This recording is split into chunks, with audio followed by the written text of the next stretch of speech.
Mal by som sa vydať na tú cestu.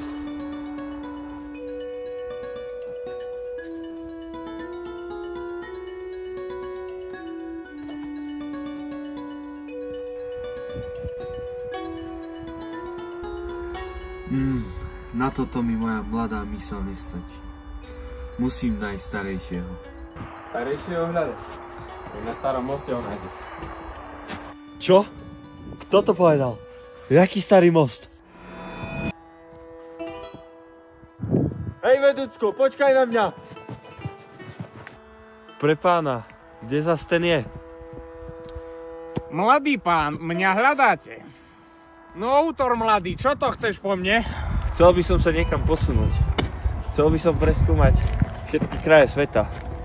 Áno, pôjdeš peši. Nad tým som ešte nepremýšľal.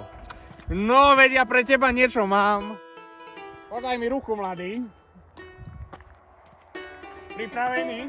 Trimše. Máriu, ty čiernokňažník, kde si nás to zobral? Ale joj, zas som sa pomýlil. Počkaj, ešte raz. Máriu, inkvizíciu na teba. Ale už, kúkaj tu. No poď, nech ti ho ukážem. Krivky a záhyby sťa slovanská deva. Osmansko-franský dizajnový koncept. Spája to najlepšie z oboch kultúr.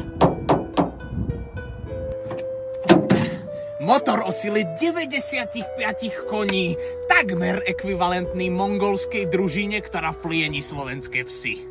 Vďaka aktívnemu chladeniu zostane motor chladný z tatranský Vánok a predný nárazník všetko prerazí, tvojich nepriateľov pod kolesami rozpráši.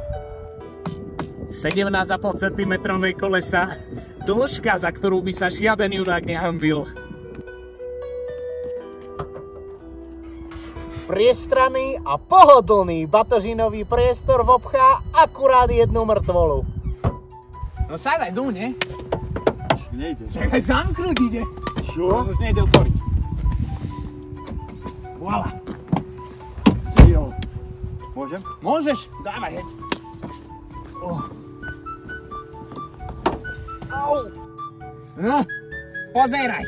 Krásny, nádherný, prepichový, priam až luxusný interiér. Junák ako ty si nemôže prať nič viac. Všetky babenky, všetky šuhajky na to zbali. Všetky. A rodina sa mi to ale vojde? Ale rodina, ani šuhajku ešte nemáš, už chceš mať rodinu. Uj, boha ti tu. No počkaj, ešte ti ukážem predok. Joj, ty antikrist. Ale ciho, kúchaj tu, všetko. Jeden, druhý, keby slniečko do očí zasvietilo. Zrkadielka, jedno, druhé, tretie. Všetko vidíš, za seba, pred seba, nad seba, keď zrobíš dieru do strechy. To je jedno. Tak co, junaku, berieš? Beriem. A čo za to chcete? Tvoju dušu a prvorodeného syna. Dceru si nechaj. Platí.